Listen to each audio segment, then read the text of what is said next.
이 낙수물에 바위가 이렇게 움푹 파인 것을 본 적이 있었습니다. 그러니까 물방울도 한 방울씩 한 방울씩 계속 떨어지면 이 바위가 파여요. 바위가 뚫리게 됩니다. 여러분, 이거는 무엇을 말합니까? 이 집중에 파워가 있다는 뜻이에요. 작은 물방울 하나도 계속해서 집중적으로 이 돌에 떨어졌을 때 그 돌이 뚫리는 거예요. 여러분, 한 가지에 이렇게 집중할 수 있다면 엄청난 능력이 나타납니다. 이 집중의 힘입니다. 근데 신앙도요, 이게 집중력이에요. 이 신앙도 그냥 이렇게 와이드 브로드하게 그냥 편의하게 대강 이렇게 하는 게 아니고 신앙에 집중이 있습니다. 여러분, 신앙을 어디에 집중할까요? 예수예요. 예수. 그러니까 이 하나님의 아들이 만민을 구원하기 위해 이 땅에 오신 예수 그리스도, 내가 그분께만 집중하면 성공이에요. 100% 성공입니다. 그러니까 여러분, 교회도 아니에요. 목사도 아니에요. 어떤 부서도 아니에요. 어떤 사역도 아니에요. 실은 예수예요.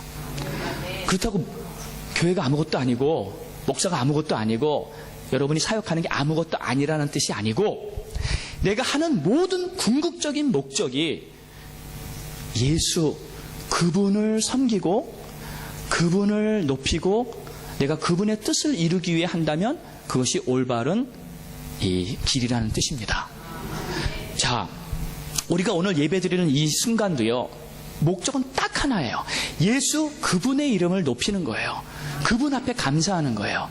그리고 예수 그리스도만이 나의 주시오, 나의 하나님이시오, 내가 따를 뿐입니다 하는 그 고백을 마음을 다해, 내 삶을 다해 그분께 그것을 보여드리기 위해서 우리는 이 자리에서 예배드리는 줄로 믿습니다.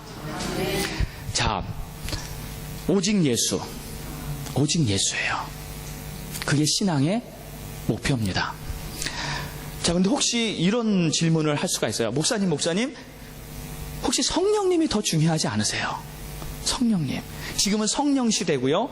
지금은 막 성령이 역사하고 성령께서 일하시는 시대. 예수님도 가시면서 보혜사 성령이 오시면 그분이 너를 다 인도할 것이다. 당연하죠. 성령님 중요하죠. 그런데 여러분, 이거 아셔야 합니다. 왜 성령이 역사를 하실까요? 무엇 때문에 성령이 역사하시면서 병을 치료하시고 때로는 기적도 보여주시고 성령께서 막 운행하실까요? 그 이유는 한 가지예요. 성령이 예수가 그리스도이심을 증거하기 위해서 역사를 하시는 거예요. 그러니까 성령이 하시는 모든 일도 결국은 예수는 그리스도시다, 저분이 하나님의 아들이시다, 그거를 나타내는 것입니다. 그러니까 마지막을 보면요, 꼭 항상 성령님께서 자신이 영광을 받으시는 게 아니라 예수 그리스도가 영광을 받게 하세요. 그래서 성령이 오셔서 역사하시는 이유는 예수를 증거하기 위함이에요. 예수를 증거하기 위함. 요한복음 15장 26절에 나중에 쭉 이제 요한복음 끝에 가면 나옵니다. 진리의 성령이 오실 때에도 그가 나를 증거하실 것이요. 성령님이 증거하는 한 가지는 바로 예수 그분이 하나님의 아들이시고 그분이 너희의 구원자고 그분이 너희의 주 되신다, 그거를 증거하는 것인 줄 믿습니다. 그래서 이 교회의 모든 사역, 성령의 사역, 그러니까 이 성령파 교회, 저희 은혜교회도 성령파입니다. 성령의 역사 강조하고요, 성령이 이 살아 역사하시는 그러한 교회예요. 그러나 결과는 항상 마지막은 성령님께 스팟라이트가 가는 게 아니라 예수 그리스도, 그리스도의 십자가, 부활의 영광, 거기에 스팟라이트가 딱 가서 결론이 내려지는 거예요.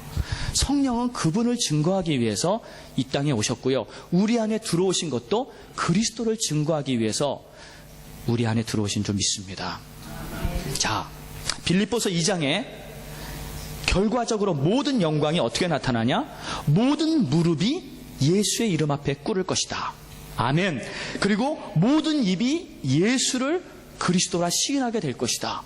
그리고 예수 그리스도께 모든 찬양과 영광을 돌리게 될 것이다. 이것이 인류의 모든 역사의 피날레예요. 마지막엔 그렇게 끝나게 됩니다.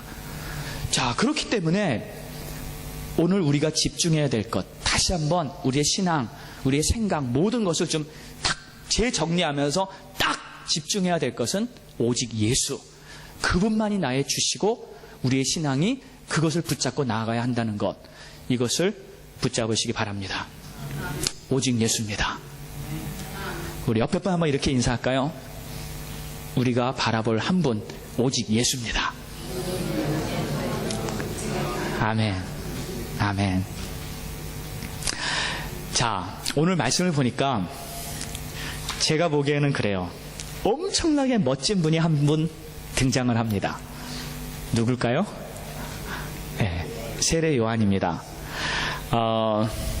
저는 이 세례 요한을 보면 대표적인 오직 예수의 모델. 네, 성경에 나오는 많은 믿음의 사람들이 있어요, 신약에. 근데 세례 요한은요, 대표적이에요. 오직 예수.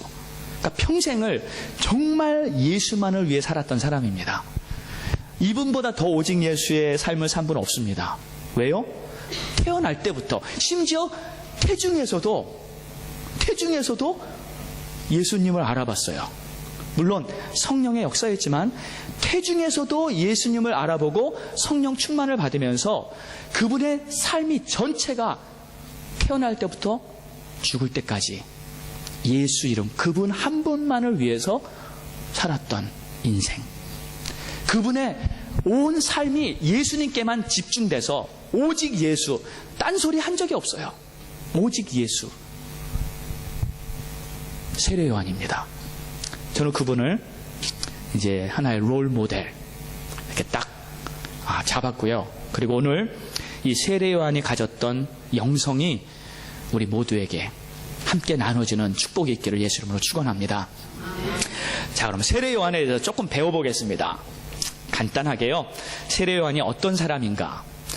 이 세례 요한은 이 요한복음을 쓴 그 요한이 아닙니다. 요한복음은 예수님의 12제자의 한 사람이었던 그 요한이 썼고요. 그 요한이 지금 세례 요한을 처음으로 소개하는 거예요. 처음으로. 예수님에 대한 얘기를 쭉 시작하면서 태초에 말씀이 계시나 이 말씀이 하나님과 함께 계셨고 이 말씀이 곧 하나님이시라 하면서 예수님 얘기를 하다가 세례 요한 얘기를 딱 꺼냅니다.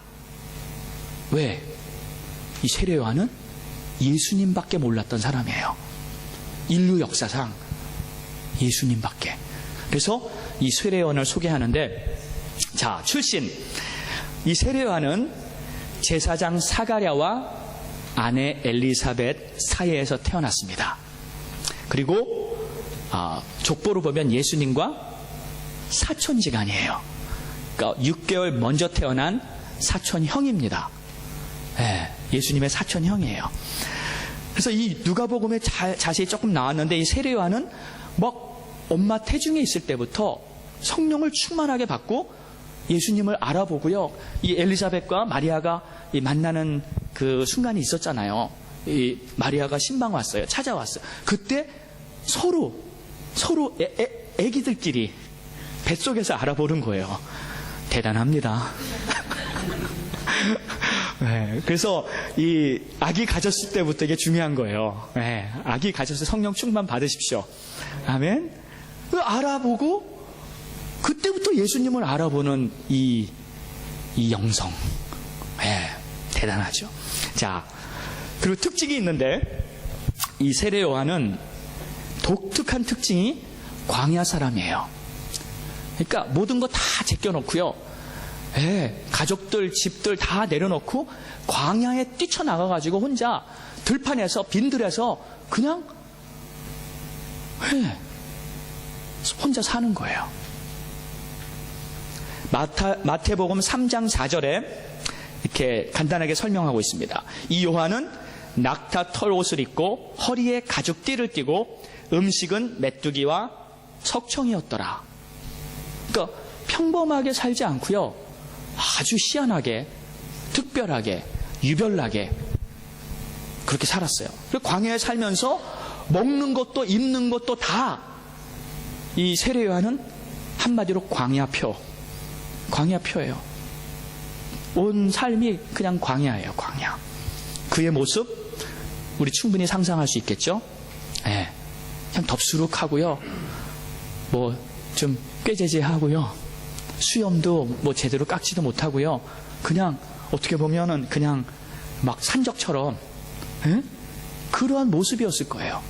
세상적인 눈으로 보면 정말 볼품없는 그러한 모습이었을 거예요. 거칠고 험하고, 그리고 이 사역을 하면서 어느 날 그에게 하나님의 말씀이 임합니다. 구체적으로 너는 이렇게 사역해라. 하나님이 그에게 사역을 주셨어요. 그래서 사역을 시작하는데 누가복음에 보니까 이렇게 나옵니다. 3장 2절과 3절에 안나스와 가야바가 대제사장으로 있을 때에 하나님의 말씀이 빈들에서 사가랴의 아들 요한에게 임한지라. 요한이 요단강 부근 근처에 와서 죄사함을 받게 하는 회개의 세례를 전파했다. 또 요한복음 1장에는 요한이 이렇게 얘기해요. 나는 선지자 이사야의 말과 같이 주의 길을 곧게 하라고 광야에서 외치는 자의 소리로다. 그리고 마태복음에는 그의 메시지가 이거였어요. 회개하라, 천국이 가까웠느니라. 그러니까 이 세례 요한은 광야에 있어서, 광야에서 살다가 하나님의 사명을 받고 두 가지를 합니다. 하나는 메시지를 받았어요. 회개하라, 천국이 가까웠다. 사람들에게 계속 그냥 목이 터져라 외치는 거예요. 그러니까 그냥 설교하는 게 아닙니다. 그냥 대화하는 게 아니에요. 한 명씩 붙잡고 전도하는 게 아니라 외치는 자. 그러니까 그의 목소리는요, 반쯤은 항상 쉬어 있었을 거예요. 그냥 크게 외치면서 사람들에게 천국 복음을, 회개하라, 천국이 가까웠다 하면서 많은 사람들을 깨우는 거예요. 너희들이 그렇게 있을 수 없다. 지금이 어떤 때인데 이제 곧 메시아가 올 것이고 하나님의 나라가 임했다 하면서 사람들에게 외치고 다닙니다. 그리고 두 번째는 그가 하는 사역이 뭐예요? 세례를 베푸는 거예요. 우리는 죄인이다. 회개해야 된다. 그러면서 한 사람 한 사람씩 강가에서 세례를 베풉니다. 그의 사역이 이제 막 한참 무르익고요, 열정적으로 타오를 때 수많은 사람들이 그에게 세례를 받았고요, 많은 제자들이 요한을 따랐다 하고 말합니다. 지금 이거는 예수님의 사역이 시작되기 직전이에요. 그래서 실은 이스라엘 땅에 이 세례 요한의 명성이 어마어마했습니다. 자, 이럴 때 이제 갈등이 생기고 충돌이 생깁니다.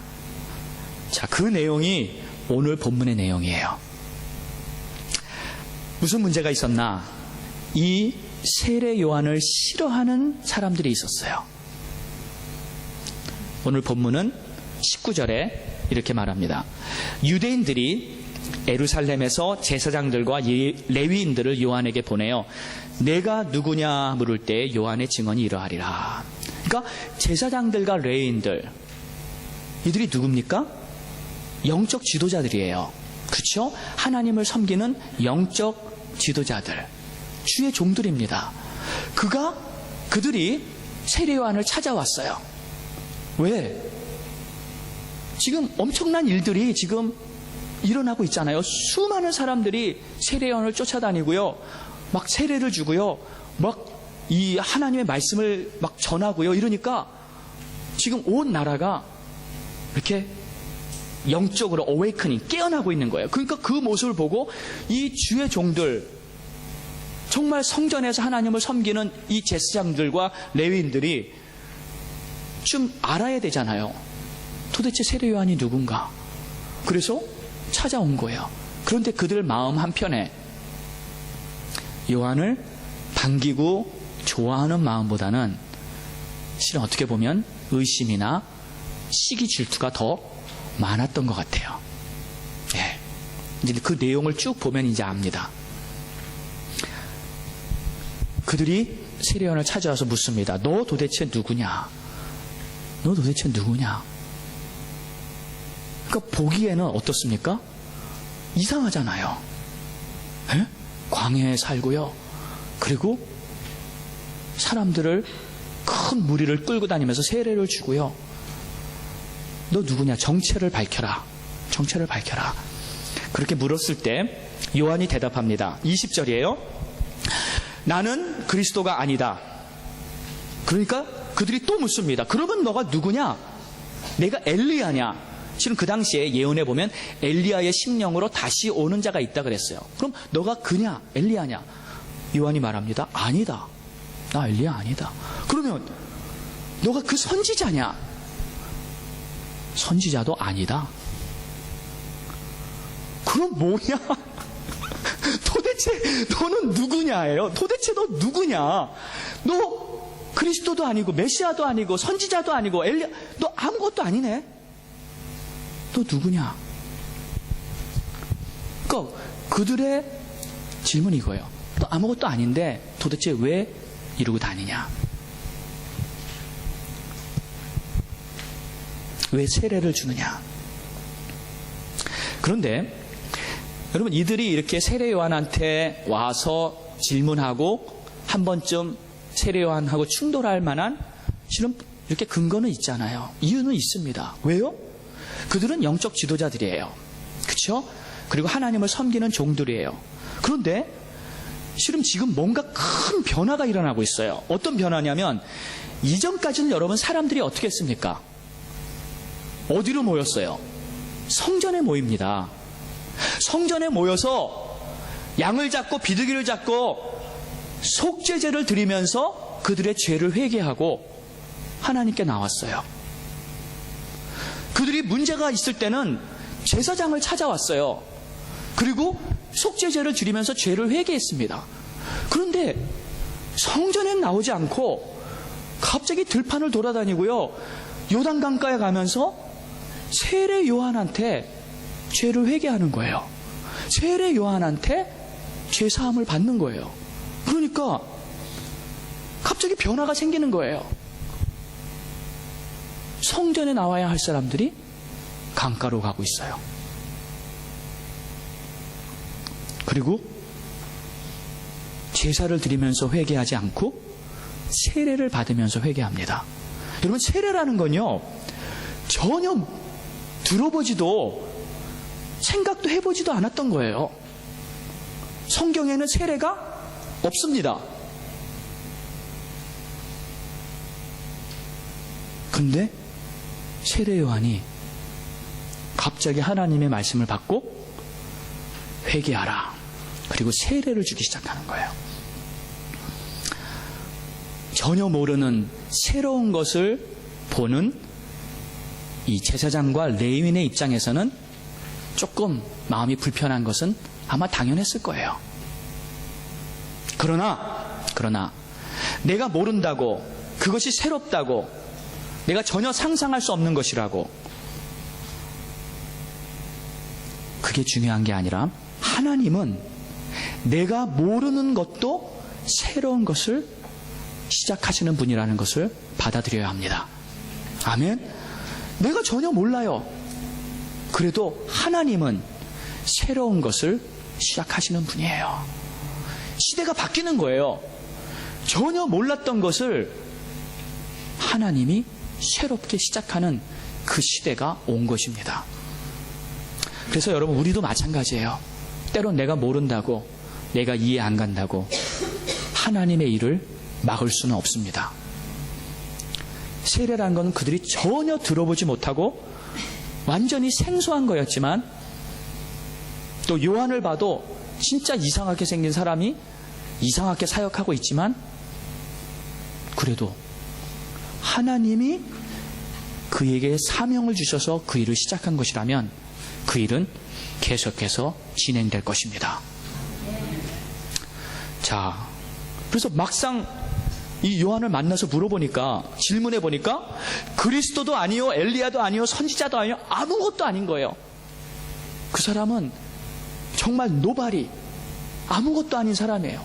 근데 더 추궁을 하고, 내가 아무것도 아닌데 왜 사람들에게 세례를 주니? 하고 이제 그들의 마음속에 있던 말을 던지잖아요. 비수같이. 너 아무것도 아닌데 왜 세례를 사람들한테 주니? 여러분, 근데요, 사람의 눈에 보이기에는 아무것도 아닐지라도 하나님이 시켰다면 세례 요한은 하나님의 거룩한 종입니다. 그렇죠? 아무도 뭐라 할 수 없는 주의 종이에요. 그래서 중요한 것은 또 한 가지, 내가 지금 하는 일이 하나님이 시킨 것인가 아닌가, 그거를 알아야 해요. 하나님이 시킨 일을 하는 사람은 지금 썸발이에요. 중요한 사람이에요. 근데 아무리 타이틀을 가지고 있어요, 아무리 제사장이에요, 아무리 레위인이에요, 아무리 기가 막힌 타이틀을 가지고 있어도 내가 지금 하나님이 시킨 일을 하지 않고 그냥 내 멋대로 사는 사람은 실은 중요한 사람이 아닙니다. 중요한 일을 하고 있는 것이 아니고 어떻게 보면 아무 무의미한 그러한 시간을 보내고 있을지도 몰라요. 보기에는 아무것도 아닌 것 같아도 하나님이 시킨 일을 하는 세례 요한은 당대에, 이 시대에 가장 중요한 사람이었어요. 인류 역사에 가장 중요한 사람이었어요. 최고의 사람이었습니다. 왜? 하나님이 시킨 일을 하고 있었기 때문이죠. 자, 그럼 우리도요, 돌아봐야 돼요. 내가 지금 어떠한 타이틀, 어떠한 위치에서 어떠한 일을 하고 있는가. 물론 현실적으로 내가 중요성을 이렇게 가늠할 수는 있지만 진짜 원리는 내가 지금 하나님이 시킨 일을 하고 있는가, 그거는 내가 분별을 해야 합니다. 그래서 하나님의 일을 알고 우리가 하루하루 살아갈 수 있는 그런 축복을 여러분 다 누리시기를 바랍니다. 자, 그런데 간혹 이렇게 질문할 수 있죠. 목사님, 하나님이 나에게 뭘 시켰는지 잘 모르겠습니다. 그렇죠? 아십니까? 잘 모르겠습니다. 자, 그러면 저와 10분만 상담하십시오. 네. 제가 아주 분명하게, 아주 쉽게, 시원하게 가르쳐 드릴게요. 네. 그 상담은 무료입니다. 답답했던 마음, 여러분 진짜요, 뭘 해야 되는지 분명히 모르면요 답답합니다. 답답하고요, 그리고 마음이 이렇게 확신도 없고 기쁘지도 않아요. 근데 하나님이 지금 이걸 시킨다, 거기에 대한 확신만 있으면 아무리 힘들어도요 마음은 평안하고요, 그리고 기뻐요, 그리고 담대합니다, 그리고 자신이 있습니다. 세례 요한 보면요, 이렇게 자신 있는 사람 진짜 찾아보기 힘들어요. 그 많은 제사장들이 찾아오고요, 레위인들이 찾아와서 무리가 와서 정면으로 막 도전하는데 그들에게 너희는 독사의 자식이다 하면서 그들 한 수 위에 그냥 눈을 부릅뜨고 그냥 막 대결하잖아요. 근데 안 밀리잖아요. 네, 영권이에요. 이건 영권입니다. 왜? 하나님이 함께 하시기 때문에 담대한 그러한 사람이 되는 것입니다. 자, 그럼 세례 주는 거 하나님이 요한에게 시킨 거예요. 세례를 줘라. 그래서 그의 호칭이 세례 요한이에요. 그렇죠? 그의 호칭이 세례 요한. 그리고 이 세례는 그의 아이콘과 같아요. 요한하면 세례. 자, 그런데 이제 중요한 얘기 합니다. 참 흥미로운 사실이 하나 있습니다. 이 요한이 세례를 주는 목적이 있었어요. 목적. 여태까지 수만 명의 사람들에게 세례를 줬을 텐데 진짜 목적이 무엇인가? 그것은 바로 예수를 증거하기 위해서 여지껏 세례를 줬던 거예요. 목적은 예수였습니다. 자, 그게 31절에 나옵니다. 그럼 네가 왜 세례를 주느냐 하고 물어봤을 때 요한이 대답하는 거예요. 내가 와서 물로 세례를 베푸는 것은 그를 이스라엘에 나타내려 함이라. 그래서 그가 누구예요? 예수예요. 예수 그리스도. 그러니까 여태까지 내가 세례주고, 그러니까 내가 세례의 요한이 된 이유는 바로 예수라는 분이 오시는데, 그분이 예수인데 그분을 이스라엘 전체에 나타내게 하기 위해서 나는 세례 요한이 된 거다. 그 일 때문에 나는 세례자다. 그리고 이렇게 말합니다. 요한이 또 증거하여 이르되 내가 보매 성령이 비둘기같이 하늘로부터 내려와서 그의 위에 머물렀더라. 내가 보고 그가 하나님의 아들이심을 증언하였다.